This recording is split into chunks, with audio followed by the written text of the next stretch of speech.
তুমি জানো, আমি অনেক ভেবেছি সুদান নিয়ে। দুনিয়া চুপ আছে কারণ তারা জানে না তা নয়। দুনিয়া চুপ আছে কারণ তাদের অনুভূতি মরে গেছে। তুমি স্ক্রল করো, পর্দায় মৃতদেহগুলোকে শুধু ছবির মতো দেখো আর বলো নিউজ ক্লান্তি। কিন্তু আসলে ক্লান্ত তোমার আত্মা। তুমি সচেতন হওয়াকে কাজ ভেবে নিয়েছ, হ্যাশট্যাগ দাও আর মনে করো সাহায্য করেছ। তুমি একটি স্টোরি পোস্ট করো, বুঝতে পারো না গল্পটা আসলে তোমারই।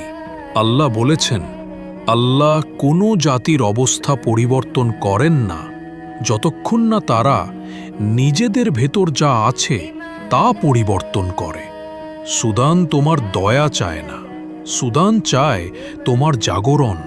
কারণ সেখানে শুধু শিশু মরছে না, মরছে আমাদের জীবিত হৃদয়ের প্রমাণও। আল্লাহ সুবহানাহু ওয়া তাআলা আমাদের দেখাচ্ছেন কি হয় যখন মানুষের হৃদয় স্ক্রিনের ছবির মতো ঠান্ডা আর শক্ত হয়ে যায়। আল্লাহ কোথায়?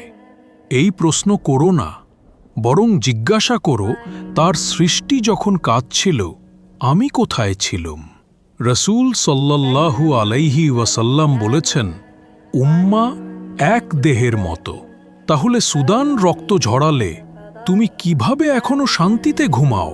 তাই হয়তো বিচার সুদানের ওপর নয়, হয়তো সেটা আমার আর তোমার ওপর। হয়তো সুদান পরীক্ষা নয়, বরং এক আয়না যেখানে আমরা নিজেদের দেখি।